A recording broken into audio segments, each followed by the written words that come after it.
Also joining us this morning is Amnish Aggarwal, Head of Research at PL Capital, giving us his perspective. Amnish, very quickly, what would you do in a market like this? I mean, we're expected to open maybe another 200 points gap down. Do you now go out and buy? Do you wait? The kind of FI selling we've seen has been very intense, nearly 60,000 crore of selling since the 26th of February, last 10 trading sessions. What should an investor do in this kind of an environment? Yeah, hi. You see, it's too much of a volatility on a day-to-day basis because if you look at, say, crude, one day it moves from 85 to 115, 20. In the next 2 days, it is back, and then again it shorts up. So I think it is too volatile a situation, and there are I think two ways to it. One is the volatility in prices, and the second issue is the availability of the basic products. Now there is very little I think which can be done in the near term. I think it will take maybe some time for the things to normalize. If this war continues for long, people will then all the countries will look at alternate supply sources. So that is something which is going to, I would say, things will take some time time to normalize. But having said that, this is going to have a very cascading impact on earnings, uh, both in 4Q and even 1Q might get impacted. So due to that, I think the currently you can say if it starts hitting the real economy, we are not looking at say degrowth kind of a scenario or some big shock happening there. But even if your GDP takes a hit, the demand takes a hit a little bit due to all these actions, I think then the scenario is not looking good. So till the time there is some sort of a sanity which comes on this, some supply chain issues get sorted out, I think it's better to be on the sidelines rather than taking the plunges of now. Amnish, how do you look at private banks at this point in time? We've seen couple the top rung banks seeing some selling in the last couple of weeks. How do you see that? You see, banks actually, if you look at say past few months, the despite your CRR cut, your GSEC rates have been going up. So that is one factor. The money market is tight, and incrementally, you see, all the banks were having very high FDR. Now, in this kind of a scenario, the positive or the silver lining was that there was a good amount of credit growth which was happening, 12%, 13% kind of a number. Now, if this uncertainty on the war, supply chain disruption continues, then there is every probability that your credit growth, first of all, might get a hit. That is one. Secondly, with that expectations of increasing inflation in the economy, another rate cut is ruled out, at least in the April. It is most unlikely. Even in the coming 3 to 6 months, I think now there is very little chances of interest rate cut, unless and until there is some sort of package or incentive comes under which some industries are offered some you can say lower interest rates. So I think that is something which is I would say which can result in a situation where the expected NIM expansion which the market was anticipating maybe a couple of months back for FY27, so that might not happen. So that is, I think, something which is going to be a drag on all the banks, at least in the near term. However, Okay. the valuations are not that expensive, so at some point of time, they will definitely get support. And Amnish, between private and PSU banks, do you have a preference? Very quickly, I need to slip into a break as well. You see, private banks, in terms of valuations and all, they are I would say better placed in terms of say historical averages. But having said that, private banks are the ones where FI holding is also more, and when the FI selling happens, private banks also suffer. Fundamentally, private banks looks better, but if the FI selling continues unabated, so incremental pressure on them could be more in comparison to PSU banks.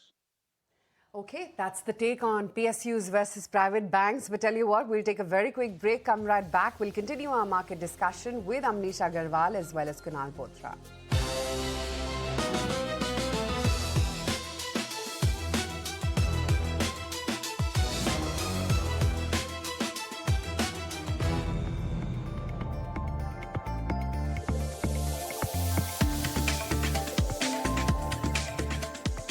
Again, this entire LDR unwind, if that were to happen, you believe it'll likely benefit the private banks more because they are that's the pocket where the LDR is more stretched versus PSUs? Yeah, absolutely. Because if you look at, say, most of the private banks, so their LDR, I think no one is having among. If you look at the large five, six banks, no one is below mid 80s, and some of the banks like HDFC, IDFC, they are running it, I think, in the mid to slightly more than that, mid 90s to slightly more than that. So definitely, if there is some let up on that, it will reduce pressure on them to some extent. Amnish, uh, do you do you think that even if the liquidity easing which has been done by RBI is going to help, given the fact that in the current scenario, credit offtake which has picked up over the last 2 months, it may go for a pause as well because of the uncertainty which is there? Yeah, this is exactly what I said a few minutes back, that the current scenario is very volatile, and if the emerging scenario in terms of oil prices, the disruption in the supply chain, if it starts actually hitting the real economy, then definitely the credit growths of, say, 12%, 13% kind of number, they are not going to be sustained. So I think it is not long before, I think, if the current situation continues, I don't rule out that even in the month of March, second half, or the April, we will see those numbers crashing down to single digits very easily. Well, a lot of other stocks which are going to be in focus. And Kunal, other than PSEs, one is wondering whether Pharma, which has been sporadically seeing some strength and has been a good performer all through this month at least, whether that has more headroom to go. Yeah, it has, and it looks like, because now we are, coming to a point where it's getting a lot more synchronized towards the pharma stocks, not individual towards very few pharma names. So it started off with Lupin, I think, being one of the top performers from a stock which gave a breakout about 2178, 2200 levels, moved up higher by a 5-7% margin further from those levels.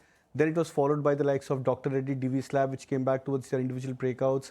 I think a 3-4 month of a consolidation breakout. Dr. Reddy managed to cross the levels of 1260, 1250 levels, which is the earlier consolidative resistance for the stock price. And then you're seeing the likes of Glenmark Pharma, which I think last week or so, maybe start of this week, the stock had seen a very good price up move. Biocon is looking attractive. Aurobindo Pharma has climbed up 100 points, 150 points from that 1150 odd mark towards 1300 levels where it's closed yesterday. So it's not now trickling into just one or two pharma names.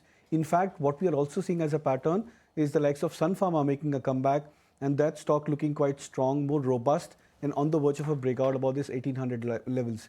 So, it reminds somewhere, what happened to the IT stocks maybe a couple of years back, when you had initially seen the mid cap end of the IT stocks, they start to flourish first, and then you saw the large cap IT stocks managing to make a comeback, and that was a very strong uptrend which lasted for at least a few quarters for these names. I sense a similar pattern in terms of the pharma pack is something what we are seeing, where the mid caps, the tier 2 large caps, they are the ones which are looking strong, and then the larger cap names like Sun Pharma, Cipla, etc., they are trying to make a comeback. Let me switch to auto because, Amnish, we've seen some carnage over there. We've seen auto stocks correct by nearly 15 to 20%, and these are the top rung auto stocks. So, after that rally we've seen over the last 6 months, a lot of that rally has been equalized by the move over the last 10 days or so. You reckon it's a buying opportunity? And if so, what are the names you're looking at? Auto, Auto Inc., Auto Lenders, or any others? You see, if you look at auto and if you split them into three baskets, that is your two-wheelers, PVs, and then your commercial vehicles. I think ever since the GST rates were rationalized, the entire auto industry has been doing well.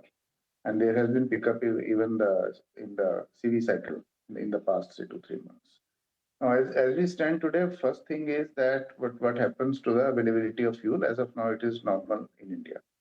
The second is, as I said, that if there is some pressure on the economy, and given the fact that we might have El Nino this year, then I think we might have already seen the best in terms of the growth rates. And the current stock price reaction is reflecting what is happening more on the geopolitical front and the supply chain disruption in case of autos. Now, if it prolongs over here, I don't think, given the fact that India has got, I think, sufficient tie-ups for sourcing of crude, there will be any problem as regards your petrol or diesel. But having said that, I think the bigger issue to watch out here is going to be El Nino, because if El Nino comes, then the rural demand and the rural-centric companies, they could be on the receiving end. So I think at this point of time in auto, I think the more urban-centric, SUV-centric, your These are PV players, they stand a better chance because I don't think even the tractor numbers will be able to sustain beyond 1 or 2 quarters if there is some problem on the monsoons front. So that is one pack. And the second is I think civil cycle was reviving. Last 2-3 months were good. But having said that, in the current scenario when if the overall haulage doesn't sustain, then even the CV cycle might get shortened to some extent. So I think for CVs, I think it is more like a wait and watch at this point of time. But for the other auto stocks, I don't rule out them underperforming, at least in the immediate term. I was looking at the Vahan numbers for the month of March. They are at 8.4 lakh units. This is consolidated. And let's give a comparison. January it was 27.46 and Feb it was 24.27. So we are almost at the halfway mark of March, and the sales are just 1/3 of at least the last month. So there is a slowdown in retail pickup or registrations as per the Vahan data which is coming. No, that's true. But I mean, I don't know if one can make an argument to say, Sajid, that some of that there is a tilt, for example, where M&M is concerned, more towards EVs. And I'm not so sure whether this spike in crude is being correctly priced through across, and therefore the feel is that there could be opportunities in the space. Yeah, I'm talking from a consumption point of view. That's there, true. the 1/3 with this data is a combined of ICE and EV, but 1/3 is what we have seen till half of the month, and you still have a long way to go to. But then that's not a good sign, because the whole cheer in the market to begin with was about GST rationalization, how that's going to get a fillip to So consumption. it also gives you an indication and it's that also that was very short-lived. this uncertainty has led to people curtailing their demand, their demand of purchases. demand. That's what People have is become happening. more conservative with regard to their spends. That's true. Let me bring on board Osho Krishnan as well, Chief Manager, Technical and Derivative Research at Angel One. Osho, we're talking about auto, as you would have got a wind of. Give us a sense of where you stack up in terms of opportunities within the auto pack. How would you play it?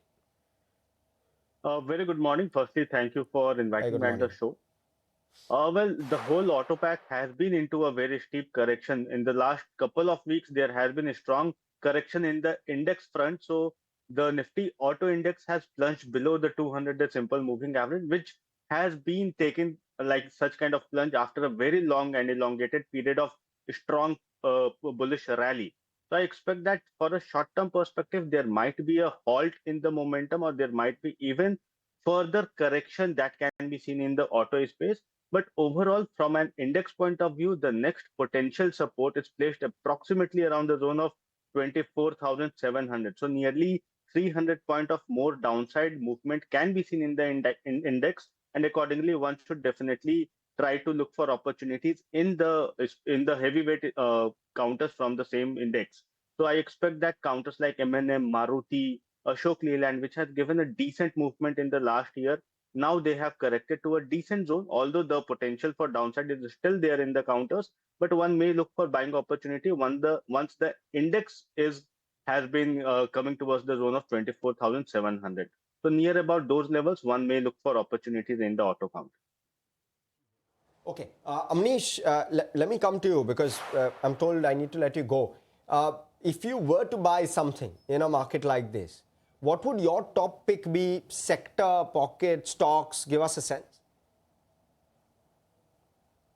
At this point of time, your defense, capital goods, these are the two, I think, spaces which continue to look good.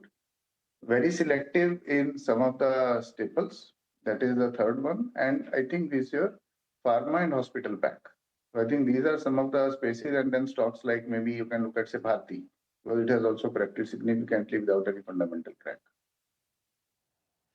Right. Okay. Amnish, great to have you on the show. We'll let you go on that note. Thanks as always for joining in. Look at the Nifty implied open, because while it was indicating a 250 odd point slide, it's getting a little worse from there. We're now down about 270 points.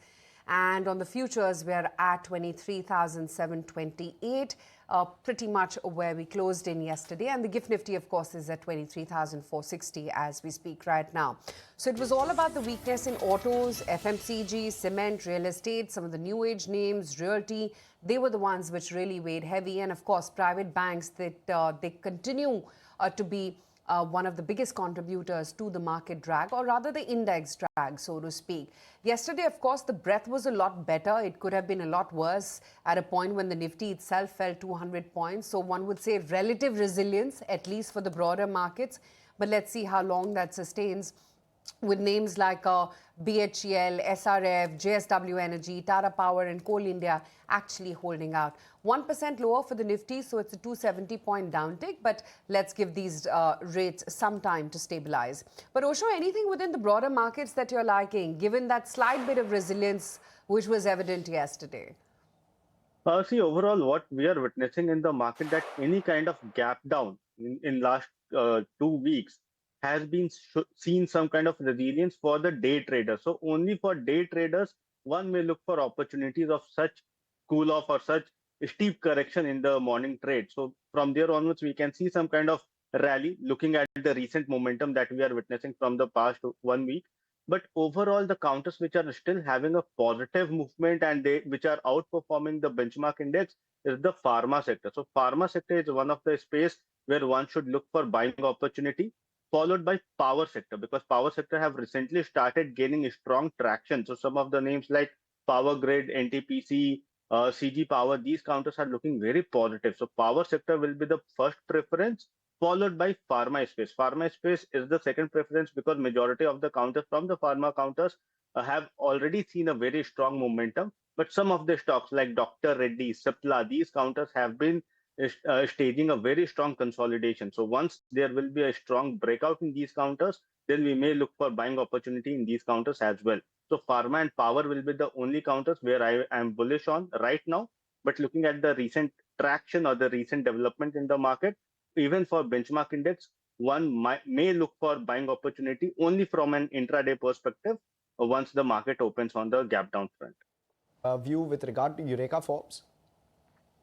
See, no doubt the counter is into a very steep correction zone. There has been no respite as of now, but if there will be any kind of, then I expect 470, 490 to be seen as the immediate hurdle for the counter. If it breaches above the zone of 500 on a decisive and sustainable manner, then only the view will turn around towards bullish sentiment, and then one may look for buying opportunity in the counter. But for now, I am not having any positive views. 470 should be the short-term target or short-term resistance in the counter, followed by 500. That is a very strong hurdle for the counter. If it breaches 500, then only one may look for buying opportunity. Bunch of other stocks. Osho, I wonder if within maybe metals, because that's the one pocket we haven't discussed this morning, are you bullish in particular with regard to a particular cohort within metals? How do you look at the metals pack? The technical structure for metal counter is still bullish, and there are some counters which are still looking very positive to me, but they are on a verge of giving a breakout. So basically, those counters are into a strong consolidation zone. Hindalco is one of the preferred pick for me, but because there has been some kind of a strong consolidation from the zone of nearly 925 towards 970 odd levels, and it is hovering within the same zone from past 5 trading session with on the technical front with a very small body and a longer wicks. So for intraday traders, it is a positive opportunity because dips are auguring very well for the counter. But again, from a position point of view, one should wait for a decisive breakthrough above 970. Then from there onwards, we can see continuation in the higher trend. Overall, the whole counter is looking quite positive. I'm not having any bearish view in the metal space, but there might be some volatility or consolidation that even that can be followed in the coming period. But overall, one may look for opportunities on the depths for majority of the counters and try to keep positions from short to medium term perspective. Well, the big one, of course. Quick view. The overall markets are quite pessimist. The counter have started on a very lower end. So I will wait for another 15 minutes, specifically in the indices. If there will be any kind of a stabilization, then from there onwards, looking at the recent trend, which I mentioned, that we might witness some kind of bounce and that may provide some opportunity for the day traders in buying opportunity. But from sector specific, power sector is the only outperformer, and from power sector, power grid and CG power, these two counters are looking very attractive to me. Power grid has already seen a nearly 2% kind of a rally. 309 is the CMP, so I'm expecting 312, 315 to get tested in this counter. And CG power has given a consolidation breakout. So for this, the higher end or the higher target is near around the zone of 762, 765. So that should be the higher target for CG power. One may look for opportunities in buying on the buying side for both the counters for intraday or even from a positional point of view. Okay, that's